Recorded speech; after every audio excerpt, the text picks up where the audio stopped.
बिहार जो है राजनीति का केंद्र माना जाता है और अभी हाल ही में बिहार में उपचुनाव हुआ और उसका परिणाम कल देखने को मिला, जिसमें कि बिहार की सबसे बड़ी पार्टी जो है राष्ट्रीय जनता दल 4 सीटों पर चारों में से चारों सीटों को हार चुकी है।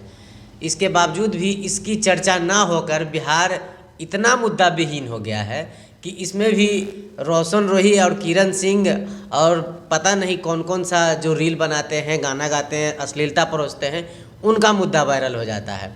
एक रोशन रोही, किरण सिंह, उस पर जो है कहा जाता है कि रोशन रोही जो है उन पर पॉक्सो एक्ट लगाया गया है किरण सिंह के द्वारा। कोई कह रहा है कि पॉक्सो एक्ट सही है, कोई कह रहा है कि गलत है, कोई कह रहा है कि वो जल्दी जेल से आ जाएंगे। क्या है ये सब मामला? पूरा मामला आप विस्तार से बताएं।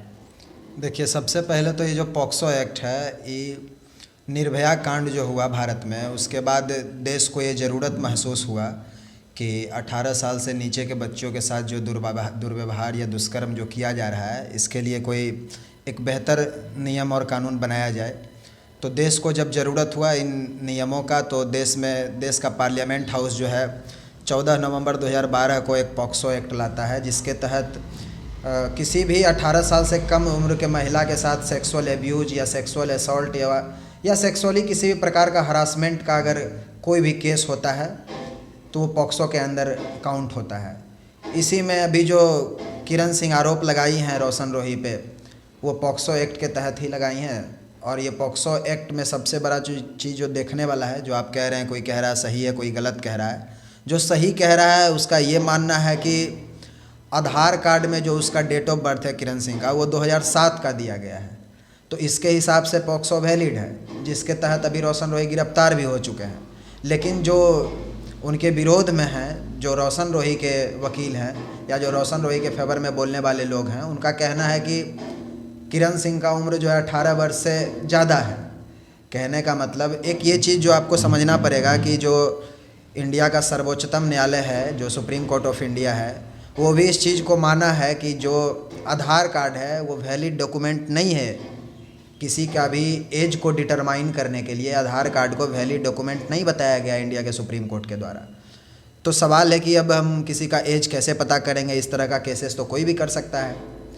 इसमें एक बात है कि जब भी आप पॉक्सो का एक्ट लगाते हैं किसी के ऊपर, तो जो इन्वेस्टिंग एजेंसी होता है पॉक्सो को इन्वेस्टिगेट करता है, वो एक मेडिकल जांच करता है। जो मेडिकल जांच में सीमेंट ट्रेस का मेडिकल जांच होता है।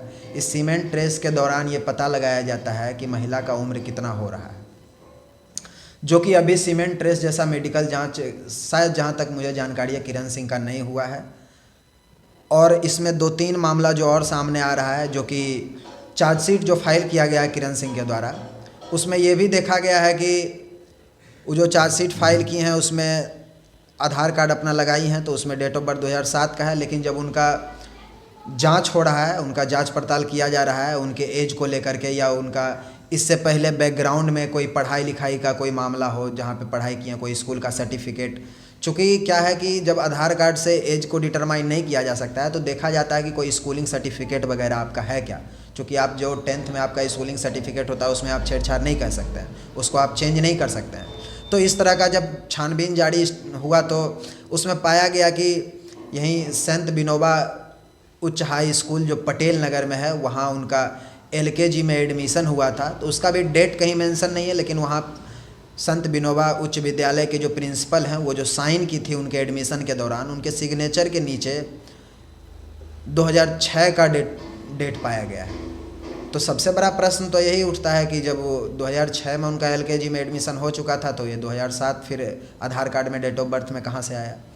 और 2-3 बात है जिसमें से अभी जो केस चल रहा है, सबसे बड़ा चीज़ है कि पॉक्सो जो एक्ट है, इसमें इंस्टेंट अरेस्टिंग का प्रोविज़न है कि पॉक्सो अगर आपके पास आपके पे लग जाता है तो आपको तुरंत में गिरफ्तार कर लिया जाएगा।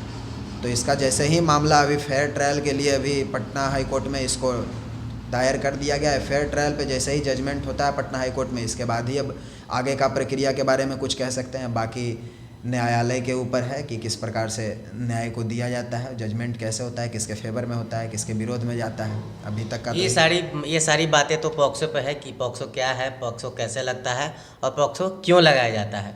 और मीडिया, जब हम बिहार की बात करते हैं और ये जो राजनीति का केंद्र माना जाता है बिहार को, तो बिहार का मीडिया स्तर इतना गिर जाता है और इतना ख़राब हो जाता है कि जब मान लिए कि कोई लड़की के किसी लड़के के ऊपर पॉक्सो जैसा एक्ट लगाकर उनको गिरफ्तार करवा देता है, लेकिन अब यह न्यायालय की बात है। अब इस पर न्यायालय अपना प्रक्रिया करेगी और उस पर कानूनी कार्रवाई करेगी। लेकिन मीडिया का स्तर इतना गिर जाता है कि उसके इंच इंच पर ध्यान जाता है कि आप कब फिजिकल हुई, आपके साथ कैसे किया, कितना बार किया, ये सब पूछना और ये सब मामला को सोशल मीडिया पर फैलाना कहाँ तक सही है और कहाँ तक गलत है, इसका विश्लेषण आप करेंगे। देखिए, इसमें है क्या कि अगर कोई भी चीज़ अगर कोर्ट में चला जाता है, कोई भी मामला, तो हमको न्यायालय पे ये छोड़ देना चाहिए कि न्यायालय इसका किस तरह से इस फैसले को सुनाती है। न्यायालय के फैसला आ जाने के बाद ही हम उस पर किसी भी तरह का बातचीत कर सकते हैं। चूँकि बिहार का कुछ प्राइवेट मीडिया चैनलों के द्वारा पूरा गंदगी फैला दिया गया है एकदम से इन चीज़ों को लेकर के, तो हम ये चाहते हैं कि लोगों में थोड़ा सा पेशेंस आए।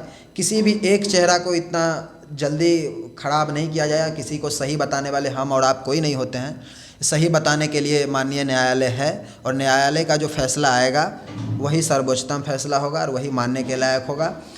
इसमें एक बात ये भी है कि जो प्राइवेट मीडिया चैनल है जिसके द्वारा इस तरह का बात पूछा जाता है, तो इसमें मेरा एक पर्सनल ओपिनियन ये है कि पूरा बिहार जानता है, हम ये जनता पे छोड़ देते हैं, ये दर्शकों पे छोड़ देते हैं, वो फैसला करेंगे।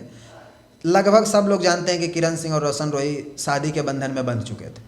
तो अगर आप किसी से शादी कर ले रहे हैं, कहते हैं कि हम इस शादी को मानते ही नहीं हैं कि मंदिर में कर ले रहे, हमारे धर्म के हिसाब से इसको शादी में मान्यता दिया गया है। आप कुछ दिन पहले इसलिए लड़ रहे थे कि हम आपसे शादी कर लिए, फिर आप हमको छोड़ दिए। उस समय आप इसी बेसिस पे ना लड़ाई कर रही थी क्योंकि आप मंदिर में शादी किए थे। और आज जब इस प्रकार का मामला आया तो आप कहते हैं हम उस शादी को मानेंगे ही नहीं। तब आप क्यों मान रहे थे जब आपको अब नहीं मानना है तो?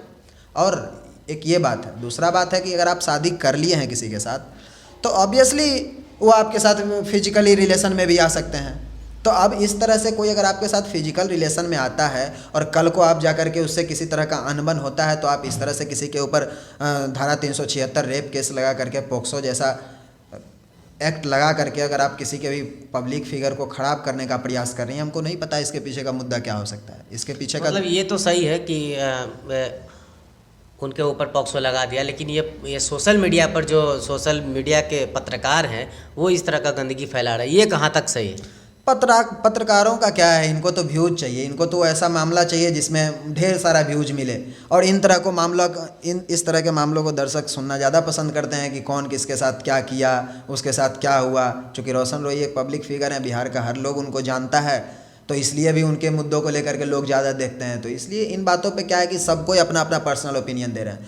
लेकिन इसका लीगली क्या हो रहा है, लीगल क्या है, लीगल जांच पड़ताल किस तरह से चल रहा है, इस पर बोलने वाले का संख्या बहुत कम है। जो कि मेरा मानना है, अगर आप किसी भी विषय पे बोल रहे हैं तो उस पर विथ फैक्ट बात किया जाए, लीगल रूप से बात किया जाए। चूँकि ये मामला बहुत सेंसिटिव है, क्योंकि ये मामला कोर्ट में जा चुका है, फेयर ट्रायल के लिए लग गया है, ये मामला चार्जशीट फाइल हो गया है।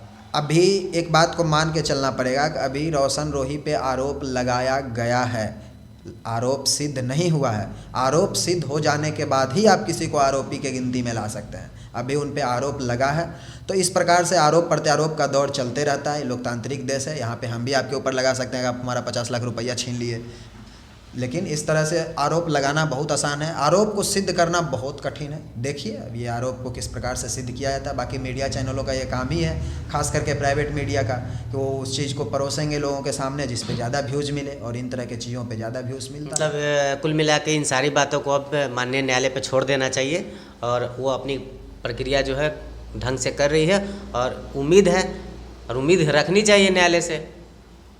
तब तक बहुत बहुत धन्यवाद।